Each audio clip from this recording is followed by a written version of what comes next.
When you download the Kroger app, you have easy access to savings every day. Shop weekly sales and get personalized coupons to get the most value out of every trip, every time, whether you shop in-store or online. Download the Kroger app now to save big. Kroger, fresh for everyone. Must have a digital account to redeem offers. Restrictions may apply. See site for details. Save big on your favorites with the Buy 5 or More, Save $1 each sale. Simply buy 5 or more participating items and save $1 each with your card. Kroger, fresh for everyone.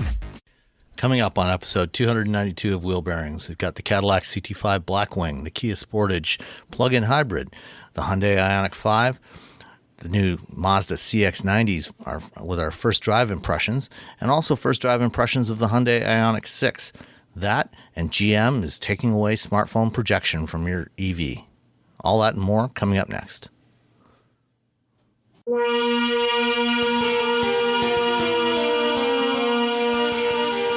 This is episode 292 of Wheel Bearings, closing in on 300. I am Sam Abu-Al-Samad from Guidehouse Insights. And I am Nicole Wakeland from Let's Go with Fast Women Podcast. And I'm Roberto Baldwin from Ars Technica. And Mr. Baldwin, what have you been driving? I've been driving a lot of things. I can't talk about them. But I've been driving, since Thursday, I've been driving the Kia Sportage. Sportage. More specifically, the 2023 Sportage PHEV X-Line Prestige all-wheel drive. That's a lot. Name. I mean, I guess you don't need all-wheel drive in the name. If I start a car company, everything's going to have like year, make, model. That's it, and just be trim level 1, 2, and 3. That's it. I spoke to the CEO of Polestar, and I was like, "How come you don't want names? It's all Polestar 1, Polestar 2." He's like, "You know what? A pain in the ass." He's like, "I've been in so many meetings where we have to come up with a name, and then you have to legal has to go through it, and then you have to make sure it doesn't mean something weird in another country. It's not a bad word or sexual position or." He's like, and I kind of this is the Polestar 3. This is the Polestar 2. This is the Polestar. I'm like, yeah, okay. I can get behind that idea. It's easier than these 85-word descriptions for different cars. Then you say the Polestar 2, long range, short range, whatever. Polestar, whatever. I have a sneaking feeling though that as Polestar launches more models in the next few years, we're going to start seeing more suffixes added on there to distinguish the variants. We're going to be Polestar 547. It's going to be like OS. It's like Mac OS 10. It's like it was OS 10.1, 10.2, 10.3, 10.4. Now it's like Monterey, Mojave, Barstow. This is the new Polestar Barstow. Oh, okay. Anyway, back to the 2023 Sportage PHEV X-Line Prestige all-wheel drive. Mm-hmm. You know what? It's Kia, Hyundai. You get inside, you're like, "Oh, this feels much nicer than it should." When you look at the layout. One thing I do not like is and maybe I just can't find the setting, but it hasn't. One of the things they did with the EV6 GT is you have that little area where you can, the little touch, sort of tiny capacitive touch area for climate or media controls. And so you hit a little button and it switches to media controls. You hit the little button, switches to climate.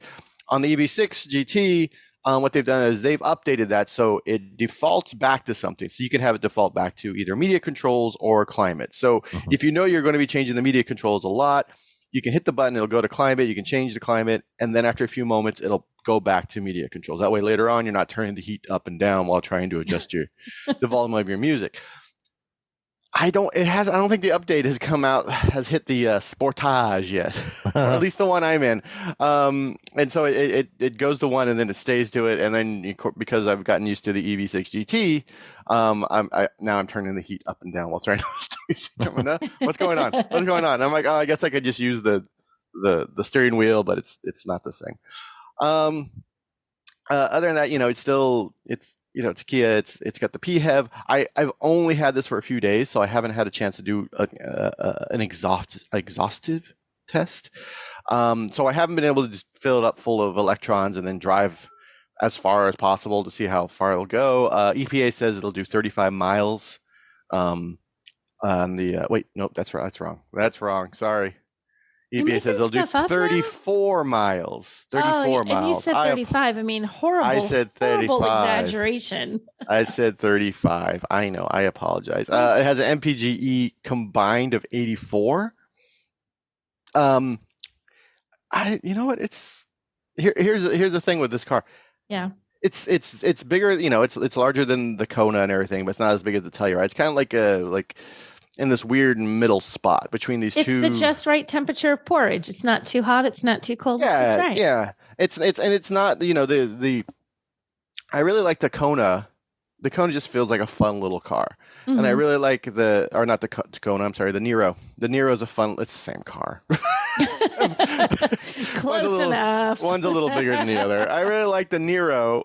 It's not quite as fun as the Kona, but it's still like a small. It's essentially just a tall hatchback. All those crossovers are just tall hatchbacks.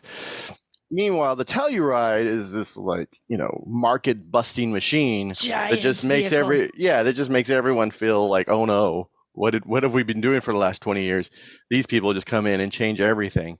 And then the Sportage is just sort of this there in the middle and kind of, I think, maybe a little forgotten. But it's probably, I'm sure it probably sells a lot, but it just doesn't get a lot of oh yeah, the Sportage. You know what it is? It's a great car, but it's not like there's nothing standouty about it. Like there's nothing that really strikes your attention. So it just kind of is under the radar. But once you notice it, you're like, oh, hey, wait, this is actually pretty all right. Yeah, it's just sort of there, and then you drive it around like, oh, okay. And even the Soul, which the first time I was about to drive it, I had a broken leg, so and it's a long story. And I was like, oh man, I have to drive the Soul because I was getting a car from one of the short-term car rental agencies in the city. And I got in the car, and within 2 minutes, I'm like, this car's awesome. It's exactly what it's supposed to be. And that's sort of what the Sportage is. It's exactly what it's supposed to be. Just that doesn't look as kooky and fun as the Soul. I love that they haven't changed the Soul. I mean, they changed it, but it's still this little boxy thing. Yeah, it's a little box. It's just so much room in that car. Yeah. And I'm still sad they didn't bring the EV version over because they just couldn't make enough batteries. I drove it. It was really fun to drive, but they just couldn't make enough batteries. The Sportage plug-in hybrid, the PHEV, starts at $38,690. The version I was in, with all the bells and whistles, because it was the X-Line Prestige. The starting price for that is, I guess it's still, anyway. It's $42,990. Then, no, I'm going to mess up the whole game. Anyway, it's a lot of money. Man, you know what? You gave me the extra hour sleep to do the podcast today, and you're wired. All off kilter. You're completely off. I'm wired. So we'll talk a little bit more about that later. But it gets, gasoline only. It's like 35 miles per gallon. You're like, wow, that's pretty good. I have not charged this thing since Thursday. I just picked it up, drove it home, and I've just been busy with other things. But I've been driving it a lot. Yeah. I'm getting 38 miles per gallon. Just driving around without charging it, and it charges it a little bit, and you get a little bit of charge, but it's definitely not what you're going to get if you plugged it in. I mean, that's basically what you would get with just a Sportage hybrid. Yeah, it's the Sportage hybrid essentially. If you are really lazy like me the last few days because you're plugging in your own EV, you're still going to get like 35 or for me 38, and this is on highway. I'm just driving back and forth on the highway. Picking things up, dropping things off, picking things up, dropping things off. And so that's pretty good. And again, you don't need the X line. You probably, maybe you need all-wheel drive if that's your jam. But yeah, overall, it's a nice little car. It's got a 1.6 liter turbocharged plug-in hybrid, 6-speed automatic. When you're driving, there's been a few times where you can there is a little, I don't want to say lag, but you can feel it's not as smooth, the transition from the gasoline engine to the EV powertrain. Most of the time it is, but every once in a while you get a little bump, you get a little jar. But for the most part, it's fine. The driver assist technology, Kia and Hyundai have been working on this for a while. It's still pretty good. That's what it comes down to it. Cut-ins, it breaks a little bit later than I think most people would feel comfortable with for a cut-in. When someone pulls in front of you while when you're driving.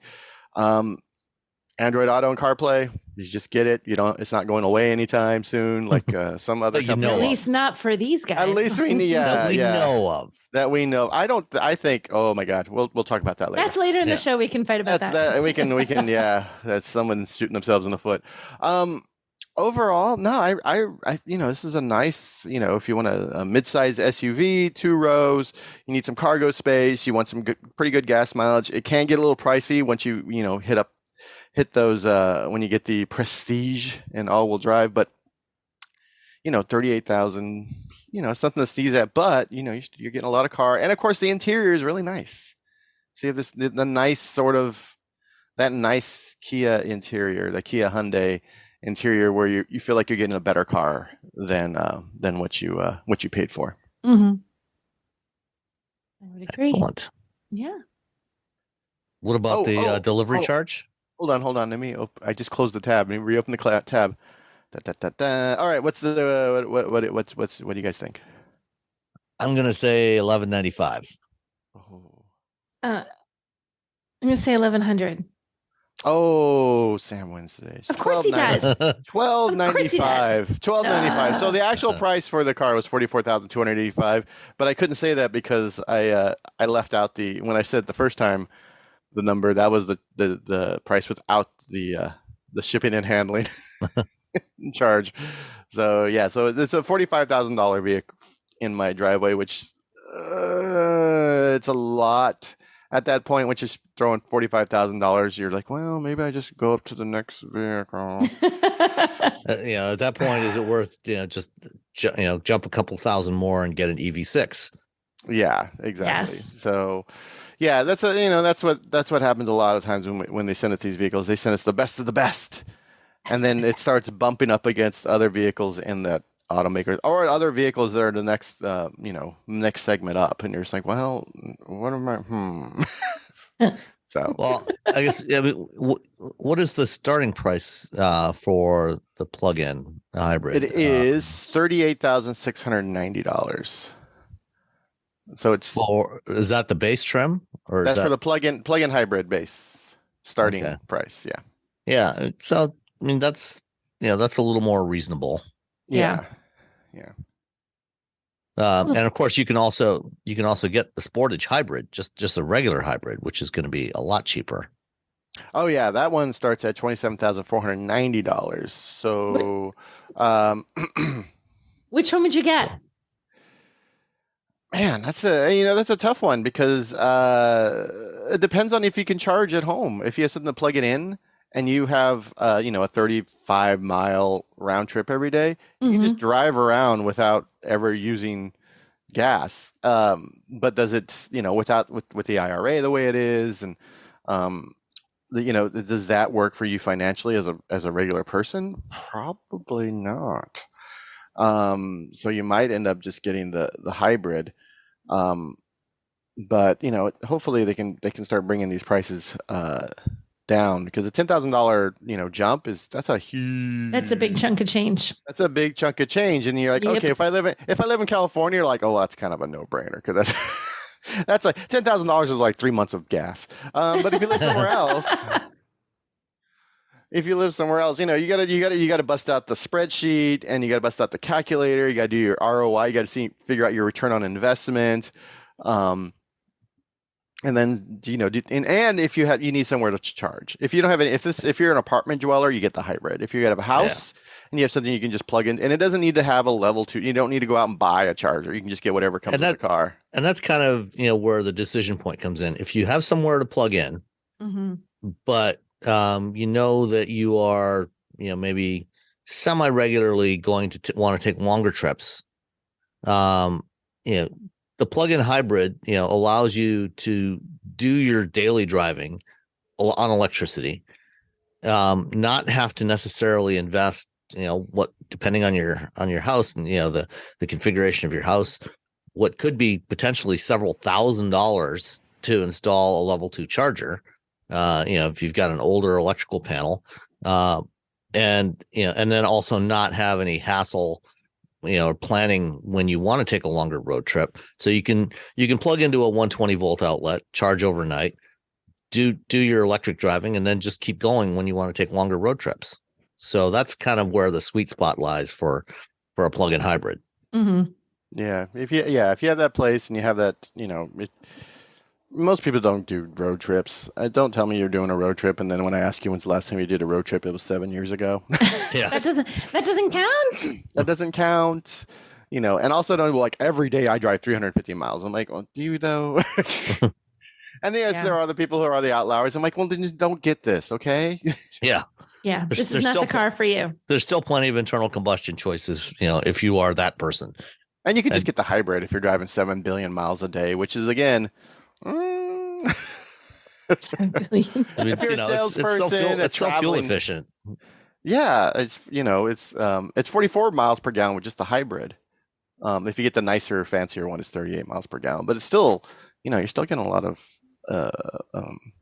still getting some nice efficiency out of this vehicle. So, and it's nice inside, and you can plug in your phone. Inside.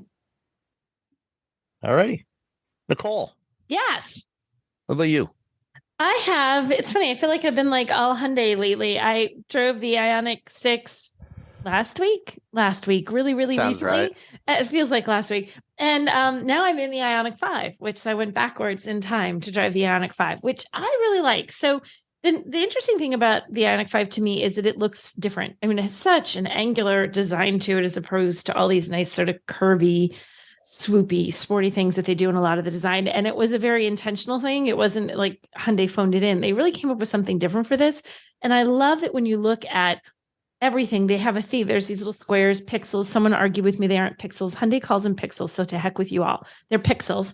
And I told you it wasn't a pixel. Somebody claimed it couldn't be a pixel because it was not emitting light. I mean, I got an engineer who tried to be like, well, actually, and I was like, well, actually, that's what they call it. So to heck with you, engineering guy. Well, and actually, pixels. Oh, is he going to LCD? What? Yeah. Don't emit. If you're looking at an LCD, the pixels don't actually emit light either. They have a separate light behind there. The pixels that you see are just a shutter that opens and closes. So the fact whether or not it emits light has nothing to do with whether it's a pixel. See, Sam for the win. See, this guy, I was like, stop it. It's marketing and whatever. So I like that. I like that they have it when you look in the lights on the back, you see all these little squares, whether it's lit up at night or whether it's just during the day, you can still see all these little squares. Like when you look at the handles, when the little pop-out handles in the car, there's a tiny little square in the handles. You open the door, you have the same little pixel design, like on the on the door, it's on the seats. You see, even the steering wheel, it doesn't say Hyundai or have an H on it. It just has 4 little square pixels. So I think I like the design of this, and the wheels are even striking. Like it's not every car when you drive around, do people actually notice your car? They notice it for 2 reasons, I think, when you're a journalist. Either it's weird and different, or it's like, oh my gosh, that car costs more than my house. Those are the 2 reasons that people notice you when you're driving a press car. This one does not cost more than your house, but it looks totally different. So I get a lot of people, you can see them sort of doing that, like, what on earth is she driving? Because you don't see a lot of them on the road. I think it's kind of hard to get into one. And I'm in the Northeast where we don't have as many people buying into the EV lifestyle as we do in other areas of the country because the charging network, I think, largely. So truly, one of my favorite things about this is how this car looks. And I know I talk about design and how things look a lot, but you're not like the performance needs to be good, but you're not looking at it's the things you look at and you experience all the time. You will sit there and you will look at this car every single second of every single day that you sit in it. You are always looking at this. You are always having to deal with the design. You're always having to deal with, and I think it looks good. I feel like you're driving a little something of the future, not something that's like dated and some old school idea. I feel like it looks like what's coming, not what was. And I really appreciate that. It's nice and roomy inside. It has some great little nooks and crannies for storage. I love that underneath the dashboard, there's like this tiny little it's a tiny little console, like almost like if you just like you can fit you can fit one crumble cookie in this console because I put one in there. So I know it's exactly as big as a crumble cookie, but that's how big it is. It's a tiny little pod, but it's a great little spot to shove extra stuff. And then there's that very open floor. And then you have more room underneath the actual center console next to you. There's like this part that's on the floor. And then there's a tiny little bin that opens on the top that's really thin. It's not very deep, but like you could toss your wallet in there, or your sunglasses, or the key fob or whatever. So I like how the storage is laid out inside. And it's an EV. So when you hit the accelerator, what do you call it? Hit the pedal. Accelerator. Or go pedal. Accelerator is like too many. Accelerator. That's 5 syllables. We need a short word. You can say gas and it's one thing, but I can't say gas. When you hit the electric, can I say that? When you hit the pedal, it goes, especially when you play pedal. Hit the play pedal. That works. And the pause pedal, which is the one on the other side. Okay, I'm going to go with play pedal. When you hit the play pedal, this really goes. And especially there's a couple of drive modes to it. When you put it in sport mode, not only do you get a nifty little red graphic on your screen so that you know that you're in sport mode, you can feel the difference. It accelerates even more aggressively. And you really get that experience of all that torque, that instant EV torque. If you like that feeling, if you've driven gas vehicles and you like that feeling, a really powerful engine that has a ton of horsepower and chugs a ton of gas, but really gets you going, this does the same thing without the engine, without the gas. So it's fun to drive. And I actually had to drive it in some kind of crappy weather. There was a lot of rain and wind when I was driving the other day, and it handles really nicely. It's always a good test. Winter driving is one thing, and this has all-wheel drive. So you could be driving in the winter and probably be pretty good in it. But even just on really wet roads and windy weather, it doesn't have to be wintertime. That all-wheel drive kind of keeps you a little bit more stable, keeps you from hydroplaning, keeps you from feeling like you're fighting against that sort of standing water on a road when the rain is coming down so fast that it can't roll off the road quick enough. So that was really nice to drive in that and still feel very confident. I appreciated that. And it's going to get you really good fuel economy. So your MPGe is 98. 98. Like, couldn't you eke out 2 more? Couldn't we gotten that 100 harder? Try harder, Hyundai. Try harder, Hyundai. Not good enough. Not good enough. I feel like somewhere there's an engineer that's like, we're so close. Like they just missed it. So 98 MPG. So you're going to get great fuel economy, and is it still fuel economy? I don't know. Jesus. Energy efficiency. Energy efficiency. See, we need new terms. The new terms. So that's a great thing. You also get a pretty long range, and I wrote down the range. So with this one, with the all-wheel drive, it's 265 miles. So you're never, I think I've charged this. I plugged it in last night only because the parking that was in this garage was limited and I would have had to park way far away, but there was EV parking right there by the entrance if I would just plug in my car and charge it. So I did that. Otherwise, I wouldn't have needed to charge it yet. Because 265 miles is a good amount of range for just driving around town. You don't need to charge it all the time. So I appreciated that. And it has, if you're going with the rear wheel drive, it goes up over 303 miles. I mean, that takes a little time to drive that much unless you have some significant driving planned in your day. And it also charges relatively quickly. It can do that 350 kilowatt charging. And I think it's like 18 minutes. If you can find a charger that will do that for you, that says it will do it and then actually does it, which is my beef with all of this. Are you implying that there are some chargers that do not deliver what they promise? I might perhaps maybe kind of sort of be implying exactly that. Yes. But there's no particular brands that would fit into that category, right? No. Pretty sure it's all brands, to be honest. No. Some have burned me more than others. But although, we had a really weird experience. I should mention this. So the charger that we used in this parking garage was a juice box charger, and you had to download an app. I've never used that one before. So my husband downloads the whole app. He's like, and I literally feel like it took us like a solid 10 minutes to get this set up to use this charger. It asked for so many pieces of information. And as I'm standing there in this parking garage and it was cold and I'm like, oh my gosh, I'm almost ready to say, forget it. I'll just drive back up to the 10th floor or whatever and park up there and because it just took so long. I mean, now it's set up, but man, the process should be quicker. You shouldn't have just stand there for 10 minutes plugging in information and then it was very weird. This particular one, their app is terrible at communicating information. So it looks like it's charged. The little voice of God that comes out of your Ioniq 5 that says vehicle charging, it like worked. Okay. So I know that it's charging, but it's still, as of this morning, has not given us a single bit of information about how much it cost, how long it charged, anything. The app is like, you have no charging. I'm like, pretty sure I do, because it's actually showing on my credit card, but the app is not giving any of that information. And that's the whole thing, is that there shouldn't have to be an app. There should be a credit card reader. Yep. It wouldn't, there was a charging thing. There was like, so that you could, but it wouldn't work. So it wouldn't work. Yeah. Most of them don't work. That's the other thing. Is the ones that have it, they're like, oh, it doesn't work. And they're just like, they're not inclined to fix it, because now they're going to have all your data. Exactly. So so first we tried, scanning with the phone, didn't work. I'm like, let me just try my actual credit card. Like maybe it's being finicky. Nope. Actual credit card won't scan either. So we go with a whole app, and my husband was irritated enough this morning. Like, I'm deleting this. I'm not using this. I'm like, but what if you need it again? He's like, they're not giving me information. They're not giving me how much I paid. They're not telling me exactly how long it charged. It looks like it's still processing, but there's nothing processing. He deleted. He got that cranky. He got cranky. He was a little bit cranky pants about it. Blame him. And I can't blame him. But that's just another, like, even though it technically worked and it charged my vehicle, on the back end of it, you're left as a consumer going, what? What did you do? How long did I charge? What did I pay? You have no idea. I only know because I can see the credit card charge on my credit card. It shouldn't be that way. The app should tell me something. Yeah, no. That was my rant against the juice box. So now now they're on my, I was going to say something else. They're on my list. Yeah. Mm-hmm. So yeah. Your shift list. Yes, hey, there we go. That, yes. Hey-o. Hey-o. Thank you. Here all week. Yeah. So that was so I've enjoyed driving this. I like it. And again, I'm pro EV. I am anti current EV charging network still. Pro EV. Anti just charge it at home, because you're like, oh, forget it. I can pro EV, control this. pro charge at home, anti everybody who can't get their chargers to work in a way that is not seamless. I felt like I could have gassed up a car 4 times in the time it took me to stand there.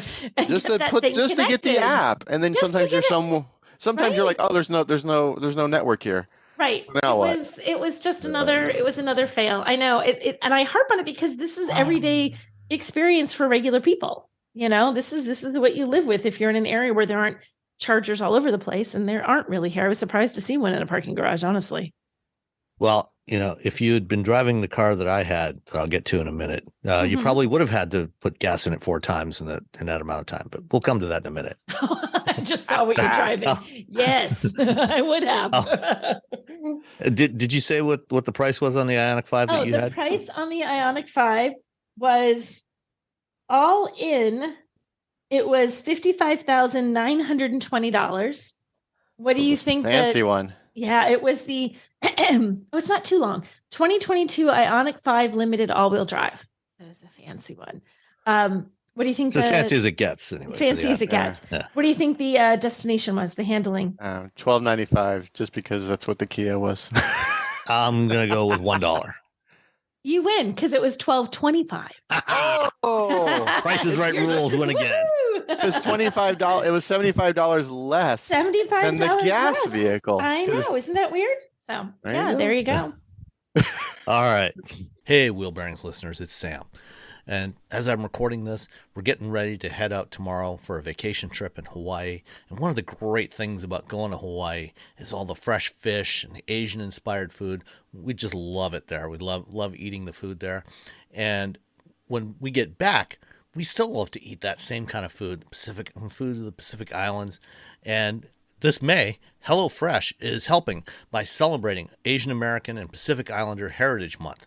So for a limited time only, you can get some of that same kind of food with limited time authentic recipes created in partnership with chef Surbi Sani of New York's Tagmo restaurant, who's creating a special cultural taste tour right in your own kitchen. After May is over, as we get into the summer months, you're probably going to be having friends over for parties and everything.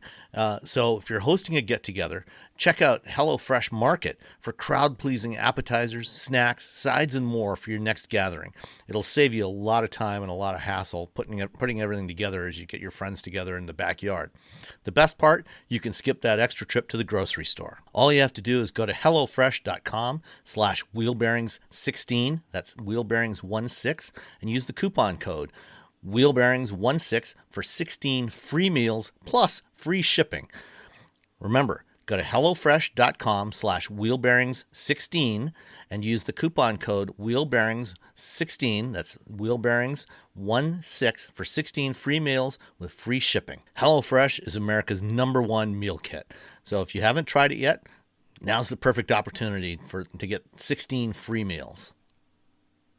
Did you know you can support Wheel Bearings directly? Head to patreon.com/wheelbearingsmedia and you can become a patron today. Your contributions will help fund the platforms and tools we use to bring the podcast to you. And exclusives and improvements are already on the way thanks to your generosity. So if you want to be part of an automotive podcast like no other, head to patreon.com/wheelbearingsmedia. Well, the car that I had, the only plugs on it were the USB-C ports on the inside of the car. No plugs on the outside. It was painted in electric blue, which I thought was a lovely color. It was a beautiful shade of blue. But that's about as electric as this thing gets. It was the 2023 Cadillac CT5-V Blackwing with the 6-speed manual transmission. Oh my gosh, a manual. Yes. Yay. Manual with 3 pedals and clutch and a pause pedal and a go pedal. And a shifter that you actually have to move if you want to go anywhere. So it was lovely. This was a wonderful car to drive. How was the clutch? Where did it grab? Did it grab pretty high? No, it was probably about a third of the way down. All right. See, I think the clutches that go out with these things, because the one I had, the grab was super high. And so like the first time I'm like on a hill, I live on a very slight hill. And so when I left the clutches, I'm like, I'm going to install this on a hill first time I drive it. It was pretty high. So I think I think they just, there's probably some adjustment in there. Yeah. Journalists don't know how to drive. Stupid journalist. Yeah. What do we know? But I mean, I have been a fan of this car and its predecessors going back to 2008 when Cadillac launched the second generation version of what was then called the CTS-V. So the first CTS-V on the first generation CTS, that was just a naturally aspirated small block V8. I think it was around 450 horsepower or something like that. No. For the second generation, whatevs. They developed two supercharged V8s, the LSA and the LS9. The LS9 was the version that went into the Corvette, the C6 Corvette ZR1. The LSA was a just ever so slightly lower power version of that was used for the CTS-V. And I got to go on the launch drive program for that in New York, in upstate New York. We drove from New York City to what's the name of that place now? Canada? No. Canada. The we need racetrack. a hint. No, it was like a country club racetrack near New York. Monticello? Monticello, yes, Monticello. Ding, ding, Motor Park. ding. There we go. Motor Took me a second. I got it. And and that was when it was just opening. So like they didn't have most of the facilities done. The track was done. They had the garage and but they didn't have all the stuff that they have there now. So it was brand new at the time. And this was the first drive program that had been done there. And we got to spend half a day driving the CTS-Vs on that track. It was fantastic. I always loved that car. And I like this one just as much. It's a nice, reasonable size. It's not too big. I like the CT4-V Blackwing as well. It's a little smaller. But the supercharged 6.2 liter V8 that's in this thing is just fantastic. 668 horsepower, 659 foot-pounds of torque. makes a fantastic noise when you step on it. And as we've said before, that's the thing I'll miss the most about going electric. I mean, the electric vehicles have all that low end torque that's even better than this one is capable of. But there's just that visceral feel of that slight little bit of V8 rumble, the vibration and the sound and everything. And I also like the interactive part of shifting, matching the clutch and the shifter and everything. This one does offer automatic rev matching system, which if you're not quite as comfortable with driving a manual, you can press that button and it'll automatically blip the throttle for you and all that stuff when you're shifting. But I like the challenge of trying to get it perfect every time. And did you get it perfect every time, Sam? Not 100%, but pretty close. Like 99.8 maybe. Yeah, probably 99%. Yeah. Okay, that's an acceptable percentage. You can continue to be an automotive journalist. Check. Yeah, and I never stalled it for what it's worth. Even on a hill.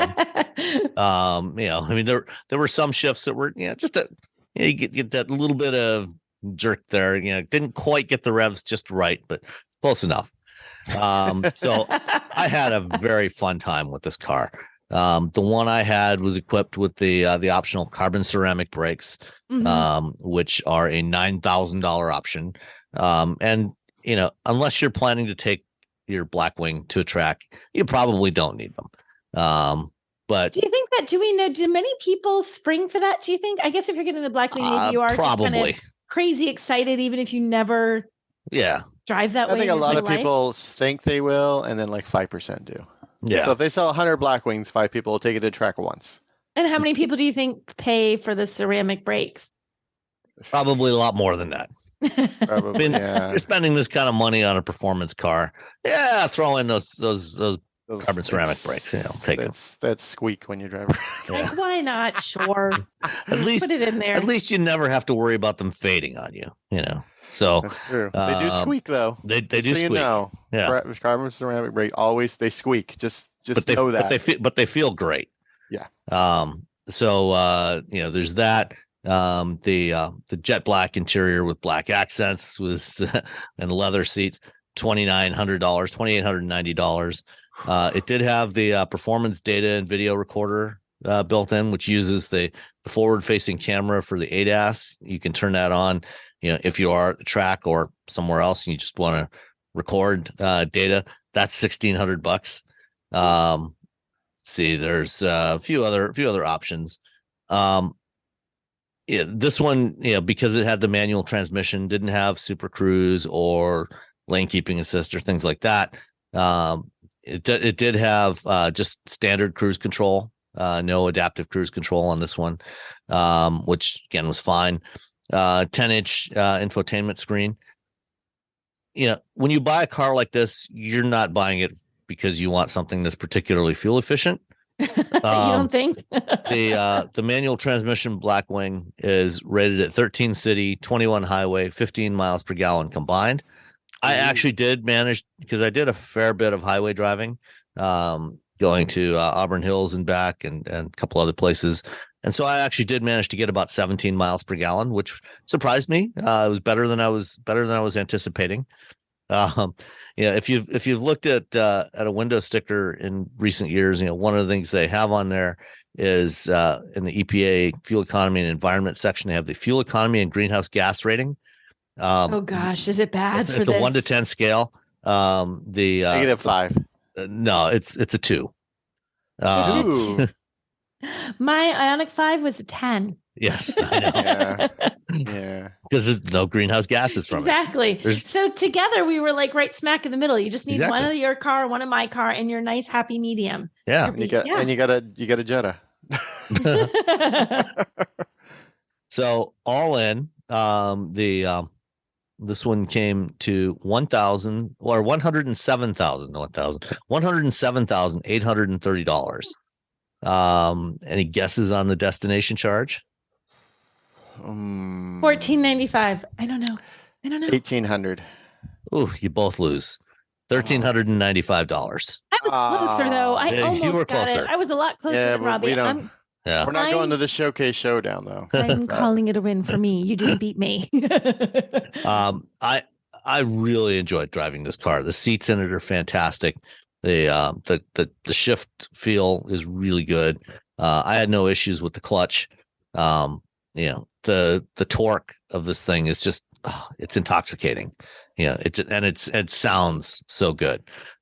So if you're looking for a high performance midsize sedan, that can be a daily driver, despite its crazy performance, it is absolutely a car that you can live with on a daily basis, assuming you can afford the gas. But it's absolutely something that is very livable. There's a reasonable size back seat, good trunk space. So it's a good place to spend time. Yeah, so that's nice. I can recommend it if you're in the market for this type of vehicle. It's a good car. It is. All right. We drove some other stuff, some not regular review cars, but some stuff that is first drive opportunities. Shall we start with? Let's see. What's the embargo time for the Hyundai? Is that Tuesday? Oh God, I gotta look. Hold on a second. Talk about something that's not embargoed, and I'll Google. Okay. Well, let's start with the 2024 Mazda CX-90, which is Mazda's new 3-row utility. It's the replacement for the CX-9. They added an extra 0 on the end, changed a couple of other things. Nicole, you and I both drove this thing this past week. We did. What did you think of the CX-90? I liked it. I thought it was good. The day we drove it was pretty sketchy because they had torrential rains that were flooding the roads and doing flash floods in San Francisco. So we got to drive it in really bad conditions. But I liked driving it. I liked both the hybrid and the gas. I like the hybrid engine better, I think. Yeah. I thought. What did you think? I agree. It definitely reaffirmed my opinion that for piston internal combustion engines, the inline six is the ideal form factor. It's smooth, it's powerful. It's a wonderful engine. Mm-hmm. But if I was spending money and buying one of these things, I would probably go for the plug-in hybrid. So, to refresh everybody's memory from when we first talked about this thing in late January, I think, or early February, the CX-90, they've gone from a transverse 4-cylinder, sort of front wheel drive architecture on the CX-9 to a longitudinal mounted design, that's kind of rear wheel drive biased. And they have a new 3.3 liter inline turbocharged 6. And they also have a plug-in hybrid, which uses their 2.5 liter naturally aspirated engine that they've had. It's in most Mazdas these days, along with a 100 kilowatt electric motor between the engine and the transmission. And that one gives, I think it's 26 miles of all electric range on a full charge. They actually have pretty similar power levels. There's two versions of the 6. One is tuned to run on regular fuel. The other one's tuned to run on premium gas. And that one does 363 horsepower, I think. I'll have to double check that. And then the other one, the other one is closer to, I think it's about 280, 290 horsepower for the base engine. And then the hybrid falls in between there. And with the engine and the electric motor, it gives you about 359 horsepower, I think, combined.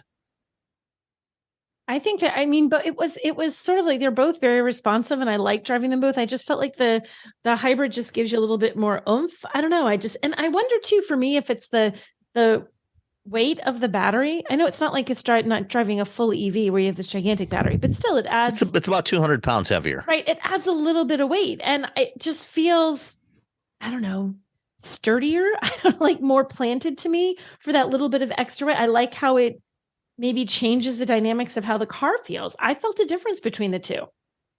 Yeah, no. And, that instant electric torque off the line, you can feel that slight bit of extra responsiveness right off the line. Even the best internal combustion engines, as much torque as they might have, there's always that slight little bit of delay there before it really kicks in. So with the with the hybrid, you get the electric motor, and it's 134 horsepower motor, so it's a pretty powerful motor. And instant torque right from 0 RPM, so you feel that responsiveness right off the line with it, and whenever you're accelerating, there's no lag at all with that one. Yeah, I really liked it. And I also, I've always thought that Mazda interiors, I think the interiors, did you check out the one that they had as the static display, Sam, that sort of had that like bookbinding kind of trim on the dashboard? Did you see that? The hanging stitch design. Yeah, we saw that one. I don't know if you went to the reveal event in January. I did not. I skipped on that. I did not go to the reveal event. They highlighted that there. They talked a lot about that there, and it's really pretty looking. It's really impressive. And I always think about how pretty it is. And I'm like, how durable is this? So I was actually looking to see, like, is this something, how you get the weirdest things caught on things getting in and out of a car? I'm like, could you catch that? Because it's actually like, think of a really thick piece of stitching or thread. It's like you can feel it with your finger. I'm like, could you catch that? But it's like, it's really securely in there. I feel like it's going to hold up to the wear and tear that you get of getting in and out of your car and grabbing a bag or grabbing your, as you catch things or whatever. But it makes it look really very upscale. That and the sort of Alcantara finish that was all over the hybrid that I drove back. That's actually not Alcantara. It's not real suede. It's suede. Yeah. It's actual suede. It's suede. So it's stunning. Oh my God, it's gorgeous. Did you have the caramel colored interior? Yes. Yeah. The caramel. That's what I had oh my gosh. On the Turbo S. It was beautiful. And I was like, I just want the whole car, all of it. The steering wheel. You definitely don't want little kids in there. No, but I want my whole car covered in it. I want put your kids in there and be like, just forget what the back seat's going to look like with that stuff. Don't look back there. Don't ever let them in the front seat. Don't let them up front where they can touch your dashboard with sticky fingers and stuff. Although I'd like to think, because they're using this in an application where it's in a car, it's not, just something, I don't know, like clothing or something, that it would be whatever particular fabrication of the suede and treatments they do, that it would be a little bit more robust, because you're going to open the doors and rain's going to get on it and snow is going to get on it. Just opening the window to, grab a drink at the drive-through. If it's raining, there's water everywhere. So it has to be a little bit more robust than the average suede. Otherwise that door sill there, or where your arm would go, it's going to look like a disaster. And I can't imagine they'd set us up for failure like that. I would hope not. We'll see. We'll see when we get one for a week-long review. Yeah. But yeah, I just pulled up the numbers. So the base turbo is 280 horsepower, 332 pounds-feet of torque. The Turbo S is 340 horsepower and 369 pounds-feet of torque.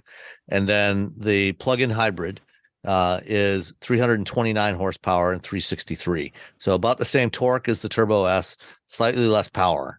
But it does feel a little more responsive most of the time. It really does. I had more fun driving the hybrid. If I was picking between the two, hybrid 100% is where I would go.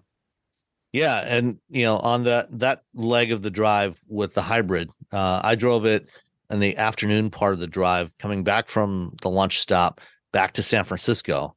They had us go through an area of rural Sonoma County, might have been into Marin at that point, where we got to try it out on some curvy back roads and have some fun with it there.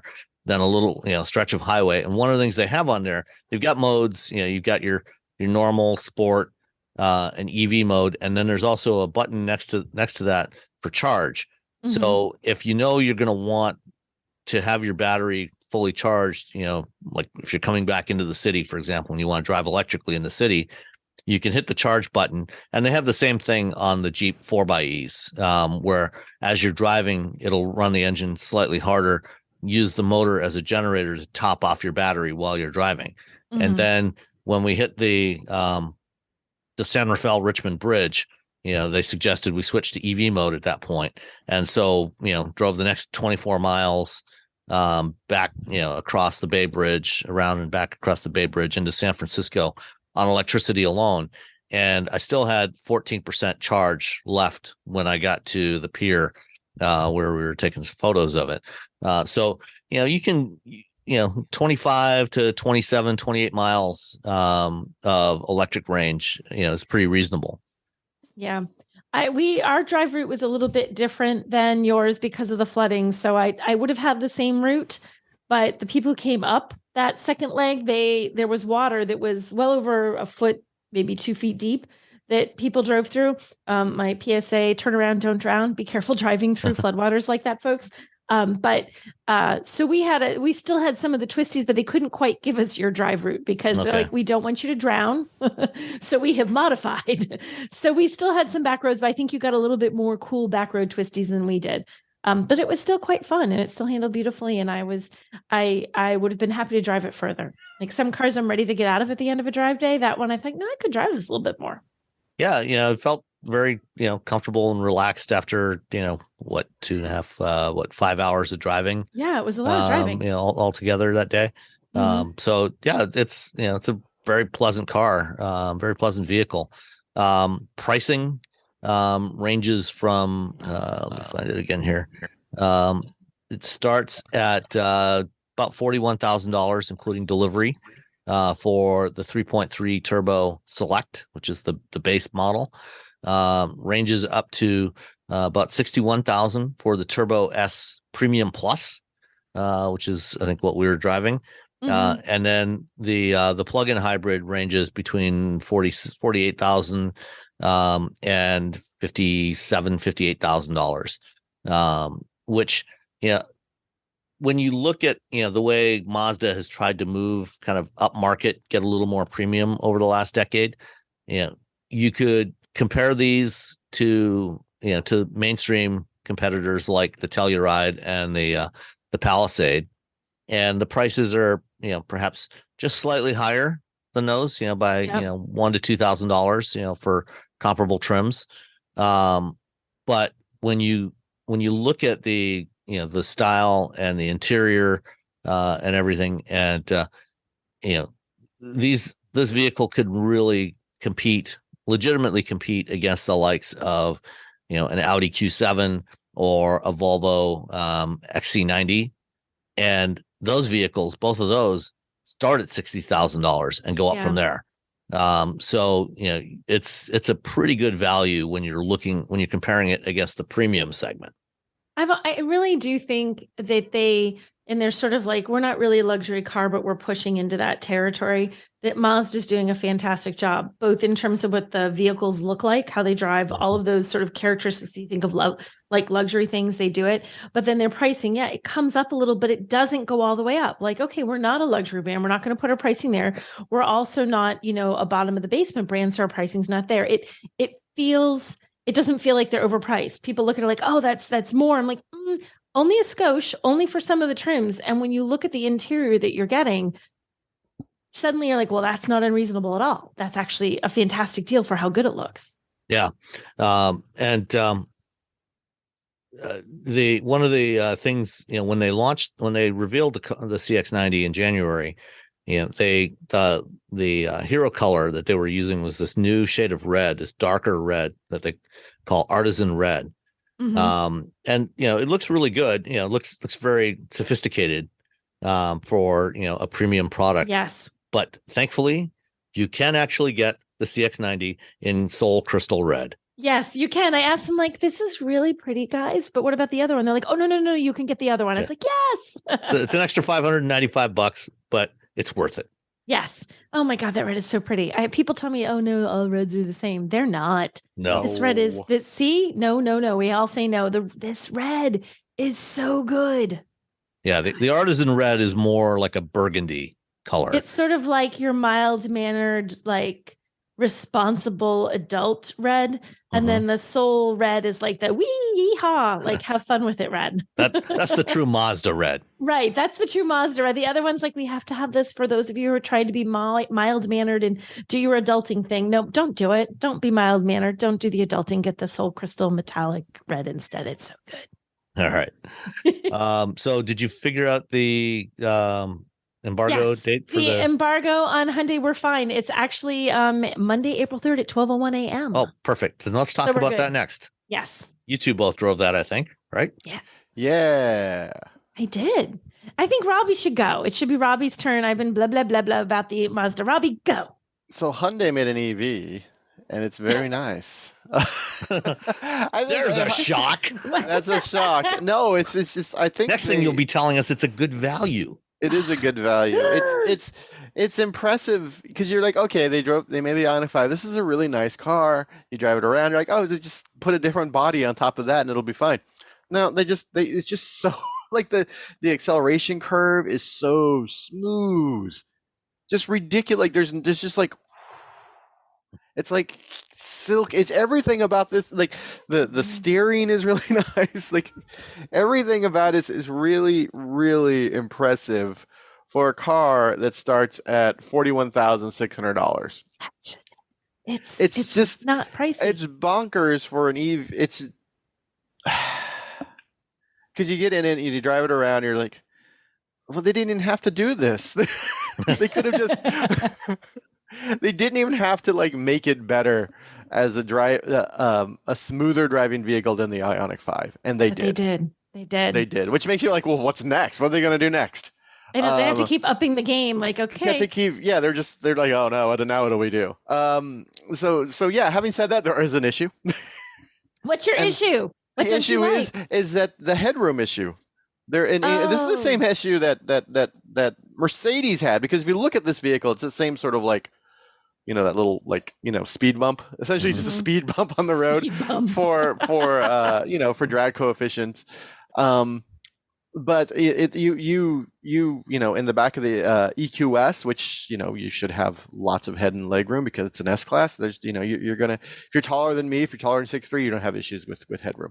Same thing with this vehicle, except it's also in the front seat. In the front seat, my head was very close to the roof. So it does have a very sloping. Yeah, like if you look at it in profile, you can really see it. I actually did have someone say to me, they were looking at pictures, not even photos that I took, and she said, is this really as sloped as it looked like? It almost looks, did somebody use like a fancy lens taking that picture? And I looked at it, I'm like, no, that's just how it is. Nope, I think I'm like, yeah, that pretty much looks like how it is. Yeah. So you if you're sitting in the back seat, if the seats were just reclined just another few degrees, it would be less of an issue.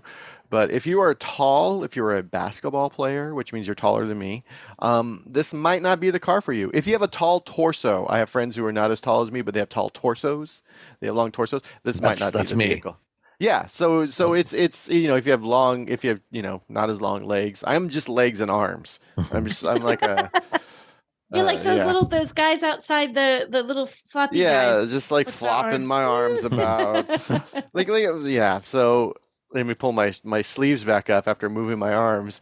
No, but outside of that, I like the trunk, the way the trunk opens, because it doesn't open like a regular trunk. It opens even wider, even though it's just a regular trunk. It's not a hatchback. It opens wide enough so it's easier to get things into the back. We threw some stuff back there. It was fine, no issues. Yeah, outside if you're a tall person, you're gonna have some issues. No, God damn it, Hyundai. It's really that's why they also make the Ioniq 5. Yeah, the Ioniq 7. Ioniq 5, you're gonna have plenty of headroom and legroom. That car is. But if you're a basketball player, get the Ioniq 5. If you're a regular person who doesn't care about, who would rather get more range and have a sedan versus a very tall hatchback, you get the Ioniq 6. I like that they have put, it feels like, more buttons in it as they move from the Ioniq 5, which means buttons. I Actual Yay, buttons. Yay, buttons. Yay, buttons. We're all about the buttons and the yes. We're all about the buttons. They did move. It's like a Stellantis vehicle. They did move the window controls to the center console, so it's like you're driving a Fiat. And they did that because they're like, oh, we have this really nice design, which it is. It looks like a really cool design along the side. It looks really cool inside. It messed me up though. The window thing did mess me up. Like somebody was walking over and I'm like, what, how, wait, oh wait, center. like hold on. Yeah. I'll roll the window down once I find the button. And as someone who had a Fiat for like 3 years, I think you sort of get used to it. Sort of get used to it. I don't get you in my husband's Jeep. I still go to reach for the door and it's like the Wrangler, the most like, it's not there. And every single time I go for the door and then have to come back. Single time. It has the 2 spoilers on the back, like it's a 911. So you're like, ooh.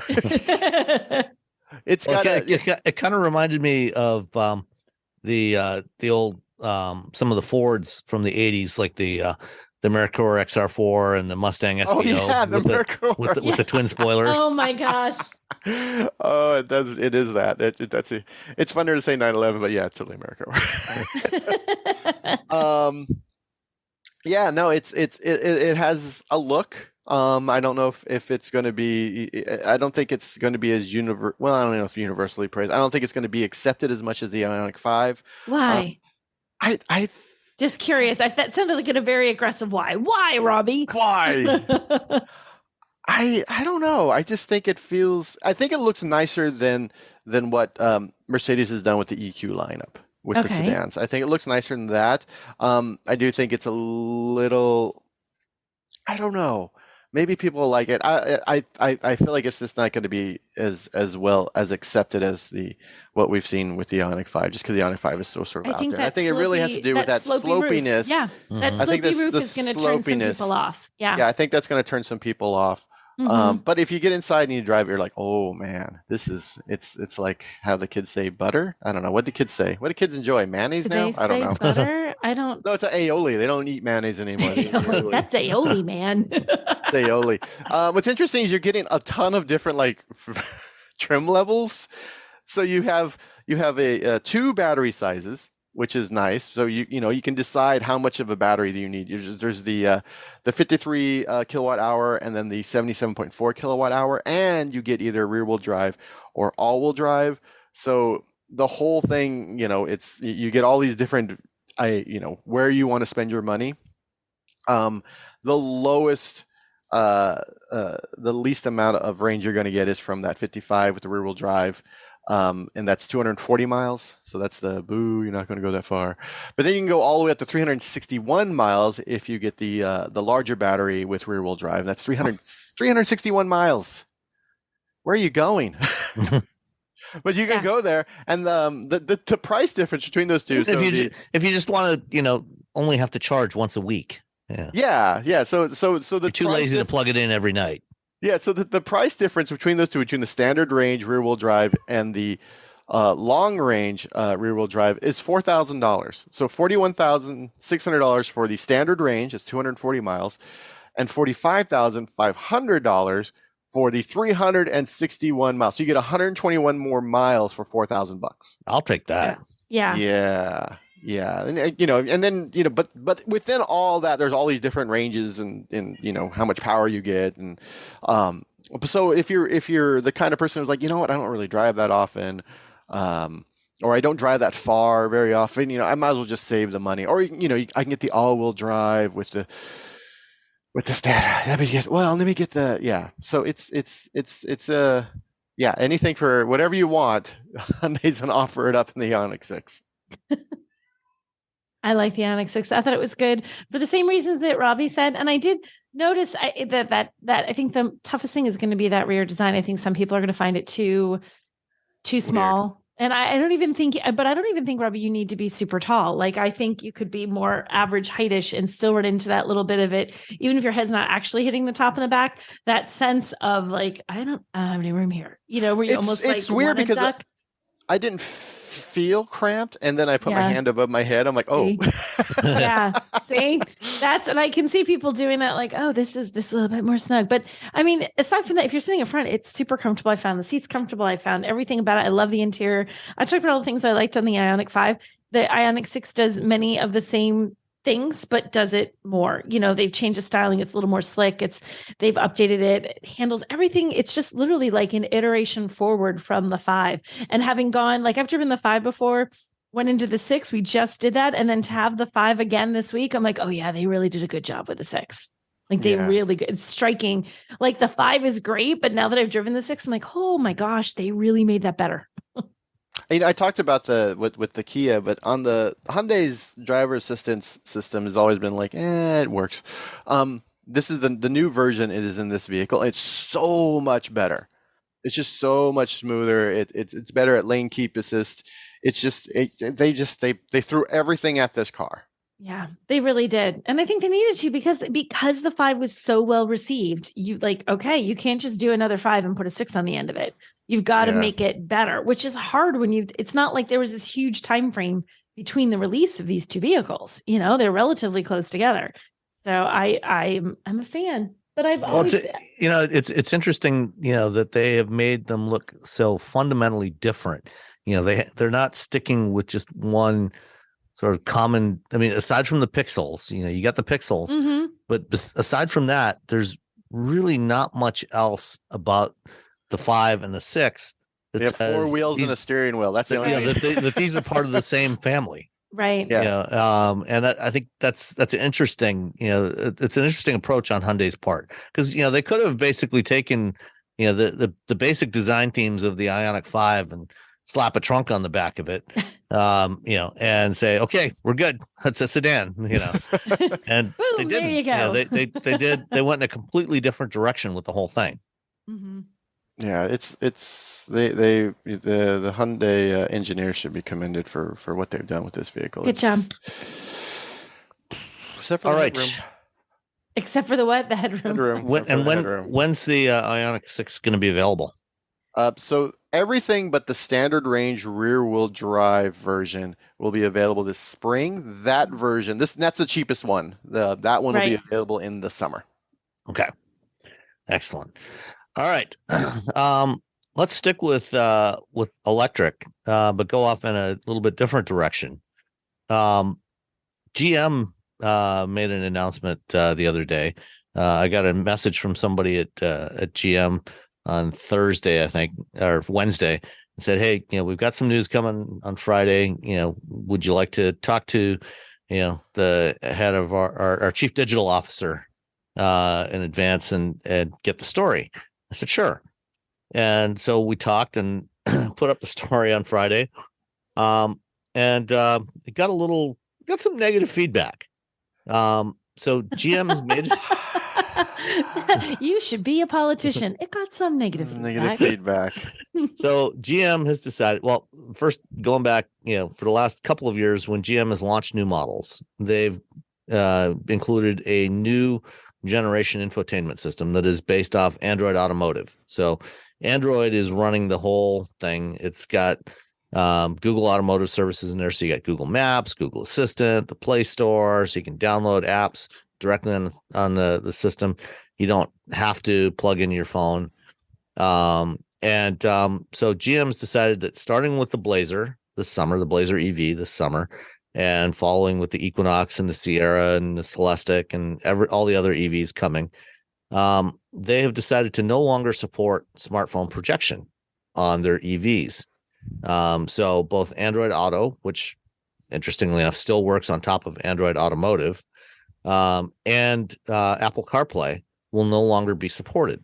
You'll have to use the built-in system.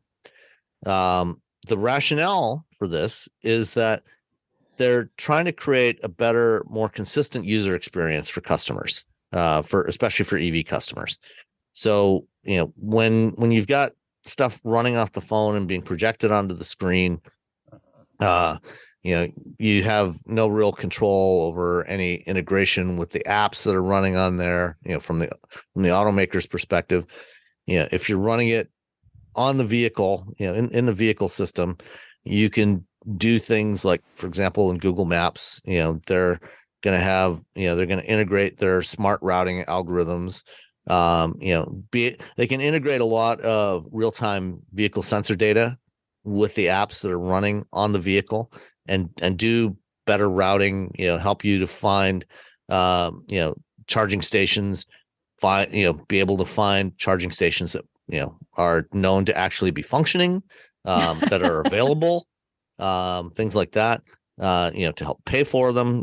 Today, doing that, you've got to use, a bunch of different apps, to figure out, okay, where's their charge point charger? Where's Electrify America? Where's Blink? And whatever else.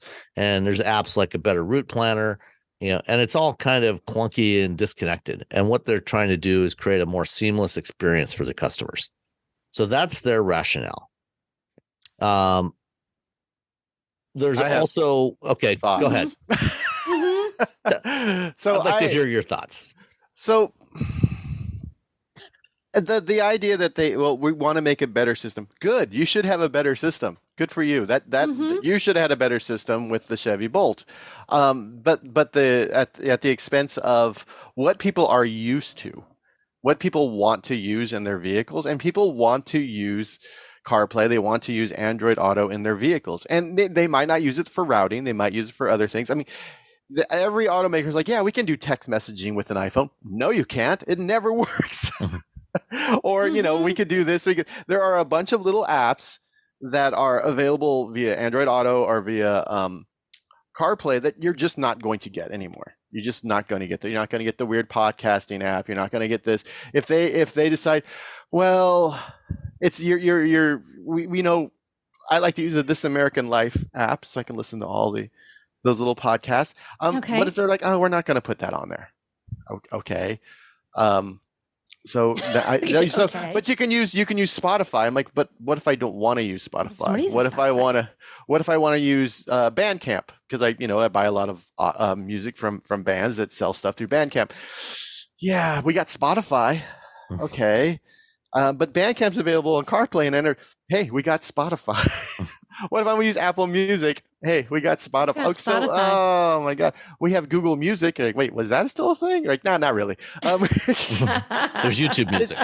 There's YouTube Music, and so you run into this situation where that's fine.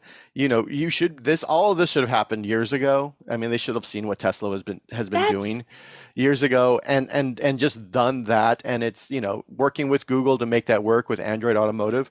That's outstanding. But Polestar did it with Android Automotive, and they worked hard to get CarPlay on there. It took them forever, and we all made fun of them, and now it's finally there.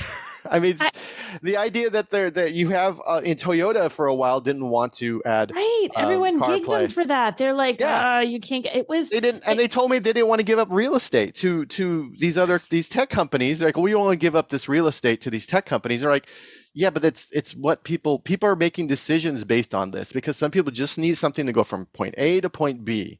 And they just want a utility, and in that utility, they want a thing that they like and something that they're comfortable with. Plus, this whole idea that what we got to do is integration, doing this other thing. No, you just want data, because they don't get data.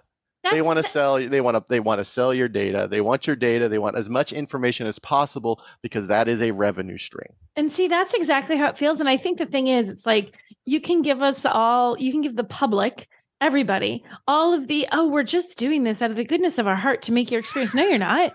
Nobody believes that. Nobody believes that. Everyone knows how data looks at works. it and goes, this is not because you're this altruistic thing. It's like no one thinks some people think you're the evil empire, but most people don't think you're the evil empire. Not anymore. Nobody believes GM's the evil empire anymore. Not anymore. But this is just, it leads into other things. It's like, don't take away something. Like, if you wanted to do this, honestly, where I think every OEM, you did a crummy job when infotainment was first a thing, right? It was never easy to use. It was always tricky. It was not good. Everyone was frustrated with it. Hence, Apple CarPlay and Android Auto. Hey, they did a great job. This is fantastic. Put this in your cars. So we all got used to this. We all got used to this, to doing it this way, to using something that we're super, super, super familiar with, because we all use our iPhones all the time or Android phones all the time. And now you're like, wait, now we figured it out years later. You guys, wait, we got this.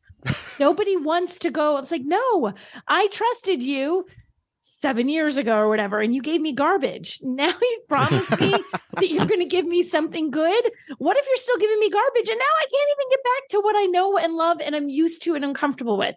I mean, maybe long-term strategy. I get it.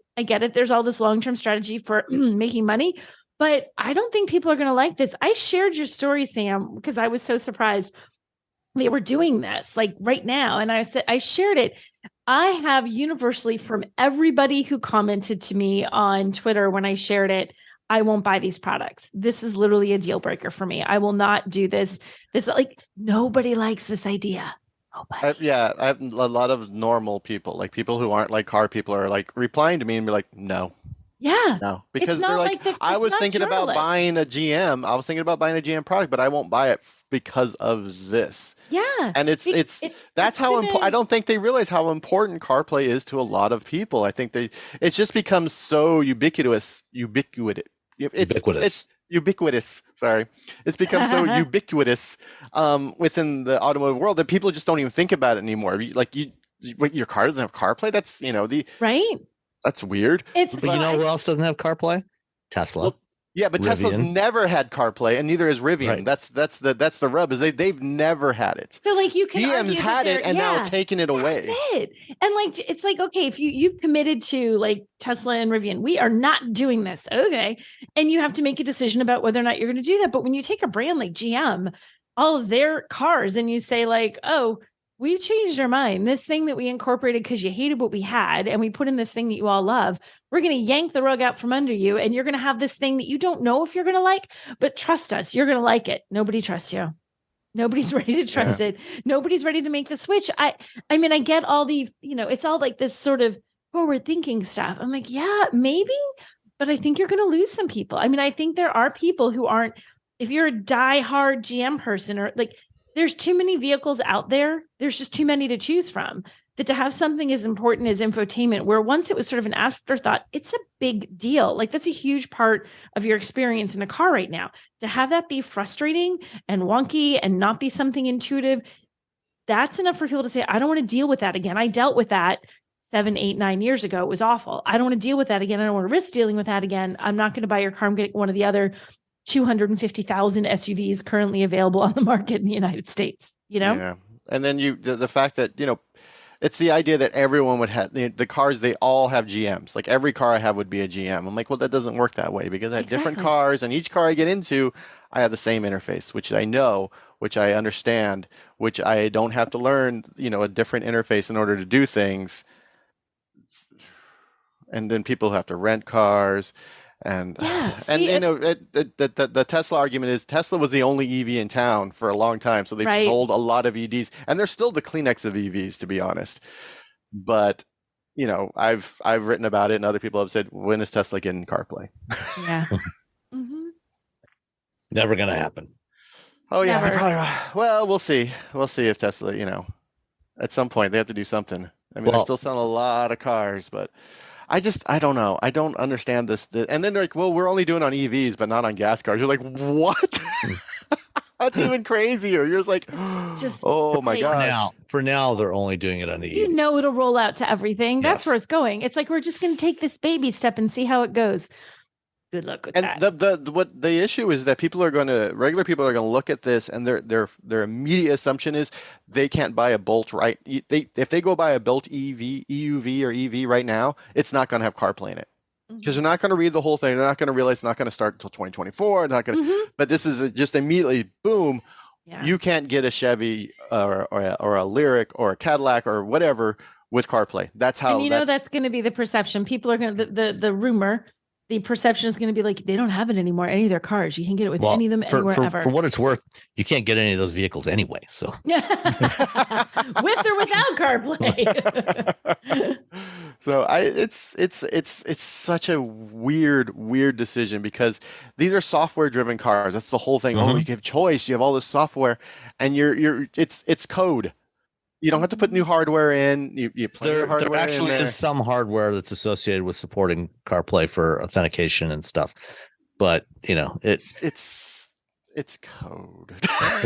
It's mostly code, but there's some hardware, and there's also integrating all of these systems together, getting them all to work together, and they're not always on the same update cadence and things like that. And what they're saying is, we'll be able to do updates faster, add more features to our software, if we don't also have to support this other stuff. Which is that doesn't make any sense, because the hardware's there, the software's there. When you're building out the code, you just don't change that hardware. You just don't change those lines of code. That's it. Like this part, no, we don't have to change it because it's not been updated by Apple, or it's not been updated by Google because of Android Auto. It's Android Auto. That's the other weird thing. Because there's some things that are available in Android Auto that are not available in Android Automotive. If you get into the Polestar and you're like, here's the store, you're like, there's just things missing. You're like, I can get this thing in Android Auto. There's definitely fewer apps available in the automotive version of the store than what you can download on your device and run on in Android Auto. Yeah, it's such an incredibly weird decision. I mean, people will have to accept it or not, but I think it's going to cause some consternation for some people. I guess one thing I'm curious about, and GM, didn't provide any insight on this. I think we, as a group are, we're always trying out new stuff. It's our job. But I wonder how many regular people actually use the projection systems. That's all they use. There's the people who comment online who tend to be a fairly small percentage of the general population, and not necessarily representative of the general population. Because I know that GM's got telemetry data on how many people actually use projection systems versus the number of vehicles that they sell, and I'm wondering if part of their decision-making process, and I suspect it probably is part of the process, is they looked at it and said, only like 5% or 10% of customers were actually using this. I will say, as someone who rides a motorcycle who can see into cars, I would say 90% of them are using some sort of projection. But the other thing that's sort of that's no one is using the in-car navigation. No one does. 90% of the in-car navigation is trash. But even if they have the data on who is using, like if you think about that, Sam, who is using these products? Okay, let's just stereotype some OEMs. Do you think a younger generation is buying most of the GM products, or do you think it's going to an older generation? So if you have older folks who might just not be using their phone to begin with, then it's sort of a moot point. Like it's almost just like, what are younger folks using? When I see like my kids get in a car, like they all want to use it. In fact, I have a Charger that doesn't have it because it's so old. Rose gets home and she's like, she's 20 years old. They expect to see that in a car. Like once they have it, they expect to see it. I think the younger the driver skews, the more likely they are to just want to have to want to do that projection. I think if you're 65, not so much, because you're just not doing that. But I think the younger you are, stereotypically, the younger you are, probably the more tech savvy you are, the more likely you're just going to want to be able to plug and play kind of thing. And that eliminates that for those people. Plus, the data was strong enough for Toyota to implement it, which meant they had to do a reversal of what they wanted to do. They did not want CarPlay and Android Auto in their vehicles, but they had they looked at the data and they're like, you know what? It's enough where people are not buying our vehicles. Let's add it in there. And Polestar is doing the same thing, and Lucid is, they're a young company, but even they were like, we need to put this in here. Yeah. So you have it. They're doing the opposite of what other people are doing. All right. Fair enough. Well, we'll see how this all plays out over the coming months. I'm assuming they'll just like reverse it. Probably. They're like, change their whoopsie. minds. They're like, April Fools. I thought it was a joke. I thought it was an April Fool the first time I saw the news. A lot I was of people getting ready to did. leave the house. I was like, no. And then oh no. And so I immediately I wrote up something for Ars Technica about it. I'm like, this is such a weird why? Why would you do this? Yeah. All right. I think Nicole's got a quit pretty soon. I got a jet in 2 minutes. Okay. So let's answer one listener question. And I'd like to hear your thoughts on this one. This is from Paul Kavanaugh on Mastodon. Says, I have never heard a discussion of how disabled drivers will recharge their electric vehicles. If you go to a gas station, you can opt for full serve.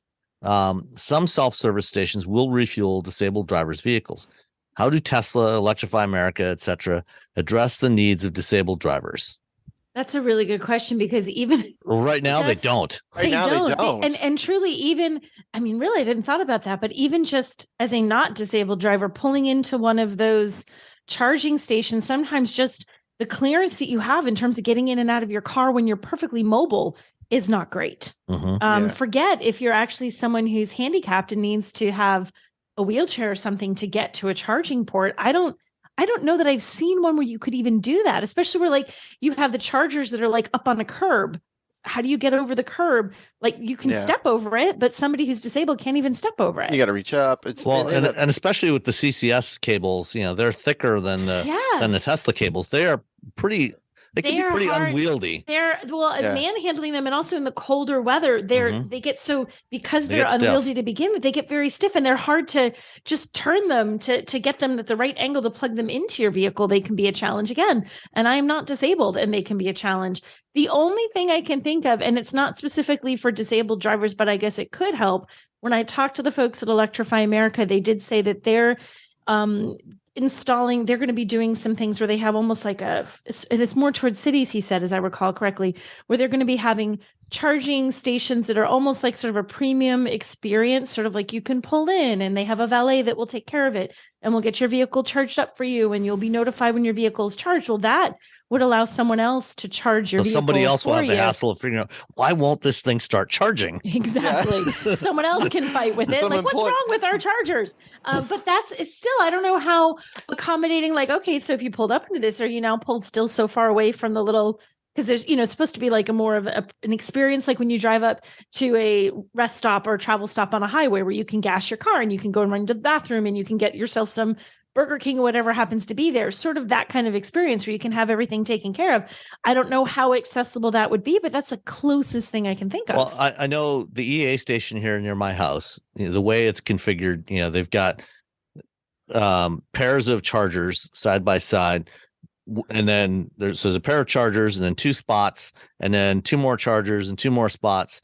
If you were in a wheelchair, why'd you delete that? I didn't mean to. I was in the wrong spot. That's all right. And now I can't bring it back. So you're just going to have to remember what he said. Yeah.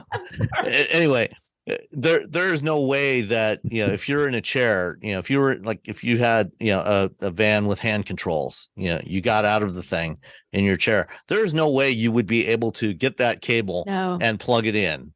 They have to have these stations reconfigured in a different way. Or, I know that there's work being done on robotic charging systems and things like that. And there's also wireless charging, which is, more for home use. And that's, as we start to get wheelchair accessible EVs, that's probably one of the things that we'll have included with those is wireless charging systems. But it's a real challenge. It's interesting because they are rebuilding a gas station near my house. It was a Valero, and now they're going to rebuild it as a 7-Eleven. And the layout's weird, but when I drive by, the fact that there's no charging stations there is just boggles my mind, because we should have service stations like or gas station, charging stations should start sort of becoming gas stations where you have an attendant, you have someone there who can, like, hey, this isn't working. They can call somebody and say, hey, number 12 isn't working, because most people who use it, they're just frustrated. They're not going to use the app. Uh-huh. They're not going to let me do some work for Electrify America or EA Go and tell you that your thing isn't working. They're just like, they just move to the next one. Or they, if you live in Northern California, you drive 5 miles, there's another charger. But everywhere else in the world, you're like, well, I'm doomed. But having someone there and be like, hey, like you do at a gas station where you need full service, you can have someone who can come out and and plug that in for you. It's just we have to start thinking. I know it's the yes, you can go to a lot of charge stations are showing up at shopping centers or with restaurants, and that's great. But I think we need to start looking at attendance, people who are there, who are being paid to sort of keep an eye, and they can sell snacks and drinks, Right. and that's where all the money comes from at gas stations anyway, is all the random beef jerky you sell. Just a wall of beef jerky, some fountain drinks, a coffee machine. So what you're describing is turn a it Buc-ee's. into a Buc-ee's. Yes. Yeah, whatever Turn it Buc-ee's into a is, Buc-ee's. that's what they should have. I don't know what Buc-ee's is. I know what 7-Eleven is. I should just be able to walk in. Wait a minute, you haven't been to a Buc-ee's yet? Wait. You No. haven't been to a Buc-ee's? What I is don't wrong know with you? what How that do you is. not? What? What is a Buc-ee's? Is it like I'm is it just speechless. It's a Texas thing. It's a little bit Oh. outside of Texas. It's now there's some in like in Georgia. I think there's a couple in Florida. They're like they're like a 7-Eleven on steroids. There is practically a wall. Actually, there's a beef jerky. so it's like a buffet. truck stop. Better than a bigger. truck stop. Bigger than a cleaner, truck stop. Like nice. imagine 100 gas pumps and Oh, you have 500 one of those 500 those- varieties of jerky. And it's like the Okay. inside is And the size barbecue. of like a Walmart, and they have really good. The food is good though. Like they have There you like go. A barbecue Buc-ee's. sandwiches and Buc-ee's should just have a bunch of chargers, and you have a I'm person shocked you haven't out been to there. Buc-ee's. And I will try a Buc-ee's because I would like to just everyone's getting beef jerky for the holidays this year. Okay, then if you want to give everyone beef jerky, you need to go to Buc-ee's. You can get Need to go all to the beef Buc-ee's. jerky you could possibly want. Yeah, we need but the robot thing is cool, but it's not feasible in an out in the middle of nowhere situation. Right. And again, people just are better than robots. Let's just Yeah. and They're more unless it's like- adaptable. they're more adaptable. I mean, if you're welding the same thing over and over again, let the robot do Well, that. maybe if Elon gets his Optimus robot working, they can just station one of those at every supercharger station, where and then just have the robots plug in for you. Hey, if he can make it happen, fine. I mean, I don't Right? think he will, but if he can make it happen. You never know. Ye of little faith. Hyundai has the murder dogs and murder Yeah. robots. So, Yeah, that's right. They bought Boston Dynamics. yeah, they have Boston Dynamics. So Hyundai and I love Tesla how you call are. them the murder dogs. They are so scary.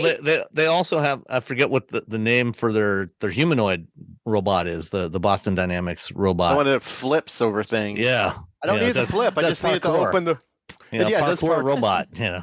I don't need the robot parkouring over my Ioniq 5. I just need it to plug in the charger. But I would like it to parkour over my own Ioniq 5 if it could. I don't know. I think those things are pretty heavy. Woo! If it bounced off the roof, it's a big Oh, dent yeah. in your roof or your hood. But if they did a little dance, like while it plugs all the cars in, and then while everyone's waiting, Entertains it you? did- Yeah, it did like some If close-up you can magic see that or now, like me and Robbie are both like dancing, like somehow like this is Got some jazz hands going here. Yeah. I think we can't get any better than that today. And on that note, Jazz hands. All right. Jazz hands robots. Thank you, everybody. And we will talk to you next week. bye. everyone. Bye.